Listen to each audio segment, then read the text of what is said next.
Romulus walked up the dais. When he got there, he put his hand on Lane's shoulder. She passed the speech over to him. She took up the reins of the brown bull. Remus seemed to have forgotten all about in the confusion, and was still looking at the frozen statue of their mother. Lane reassured the brown bull and led him to a safe spot off the dais behind Romulus as he started his speech. "What if there was a king and queen who never abused their power?" Romulus said. Lane found out that after Max and she broke up, the R&B crew had a good laugh about it over sushi. Apparently Max ate so much that he puked outside the restaurant. What if the Franciscan idea of poverty, that is, St. Francis of Assisi's vision of animals and humans living in harmony, was not poverty at all? Does wealth always have to mean waste and pillaging? Can you imagine monarchs who aren't noble because they were born to the right parents or owned the right land, but whose character was all goodness and kindness? These monarchs would not wear costly royal robes while their subjects starve. They would cast off nobility and exchange for true nobility of character, sharing their riches so all the kingdom could flourish. Their land would be fruitful with crops, their people live in peace and freedom.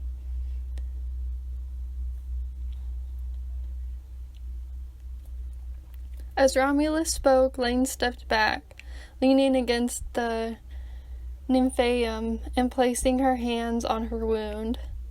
It ached a little, but mostly it itched, and this itching was good. It was the curiosity within her, leading her to new places. Her past could not define the rest of her life. She looked towards the cage, but it had been covered up again, and a great peace overcame her, like she was stepping from the darkness of her life into the light. There are moments when you realize everything truly does happen for a reason. Had she not had challenges, she would not have the courage to venture out and pave her own way. Adversity had been her driving force through difficult times, but she felt as if she were getting glimpses into her bright future and her ability to affect change. Maybe the way she saw herself was changing. For some reason, she kept thinking of Grandpa and how proud he would be of her. She looked behind her and saw there was an engraving in the stone from Petrarch, but this was not of this century. Petrarch came much later, and so did St. Francis of Assisi. This was her dream, after all, and it was coming true as she was writing it. Ogni cosa mortal tempo interrompe, it said. For every mortal thing, time stops. We all get old and die, Lane thought, but to live...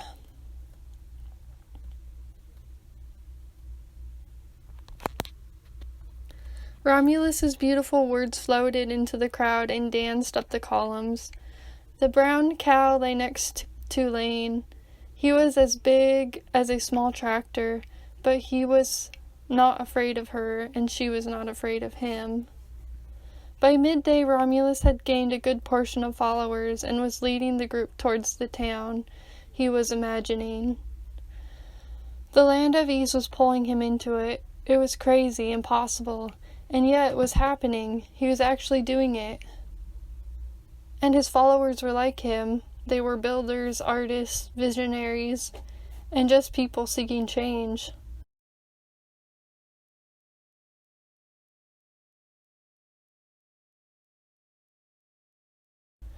Some decided to stay back and see if he'd be successful before deciding, and some were unmoved. But change was here, regardless. Instinctively, Lane led the brown bull back down a less steep trail than they'd walked earlier, and towards the familiar lake into safety, leaving Romulus for the first time. She waved goodbye as he walked on without her. She felt as if she had now inhabited her higher self, and would always hold Romulus in her heart, no matter how far they drifted. An hour later she veered off a few feet from the dirt path into a gray-green pool she did not remember.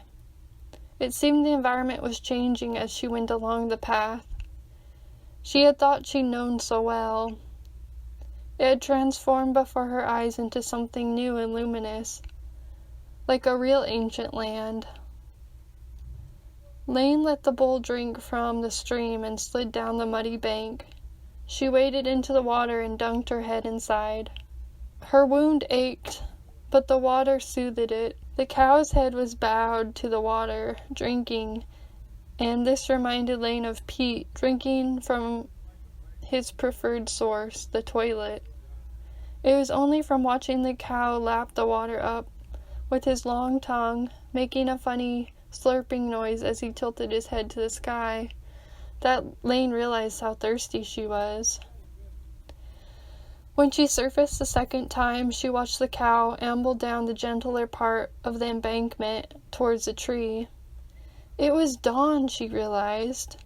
She remembered that, in these prehistoric days, the number of cattle one had determined an individual's wealth.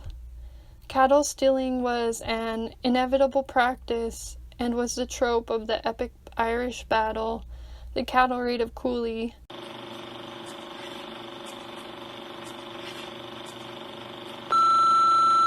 Which was nothing other than a bull chase to capture the most potent bull, Don Culane. As the sun got lower, Lane groped her hands up the bank and followed the bull under the tree. The arid heat dried her body instantly. She turned over her injured spot in the bright sun and found it almost entirely healed.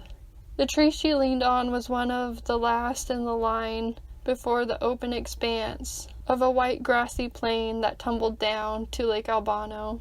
Lane found a new bundle of clothes and a hide filled with water, like a really old canteen. The bundle containing her purple sheet from 6th grade Roman days, but it was better now, fit her properly, and was not tied together with a ponytail. She sat down under the tree, admiring it, feeling like a legit Roman priestess, and drank from the full canteen.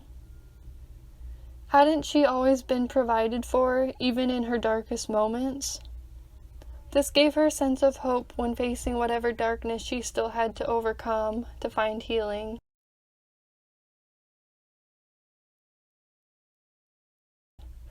She wondered if she was any closer to finding it and waking up for real. Now she had her body back at least. Having her basic needs provided for made her feel grateful. It made her dream, even as she was learning to enjoy the process. However tiring it sometimes felt, there were these little pockets of reprieve. The place you long to be is drawing nearer with every step. Another guided meditation went. Consider a place in the world you'd like most to wake. You may long to wake in a foreign city, strolling the long streets. Just imagine it in that city, listening to the sound of a foreign language, feeling the coins in your pocket that look nothing like the money you carry at home. Along the streets you admire, the gondolas floating by with people laughing, enjoying one another, smelling the fresh croissants coming from the bakery across the street. There was still so much she wanted to experience, and yet she'd already traveled such a long ways, and this place was beautiful. The warm dirt felt good on her bare feet before putting on the sandals. A light breeze filled her ears. She was lying back with her head against the trunk, but didn't see it until she looked to her left, where the forest curved around, something hanging midway up a scruffy tree. Too large to be a bird's nest, she stood up and sauntered towards the wooded area until she got to the hanging thing. Apparently, there was still some sadness, and it was as if it were staring at her blindly through the branches. It brought a dreadful feeling that stopped her good flow.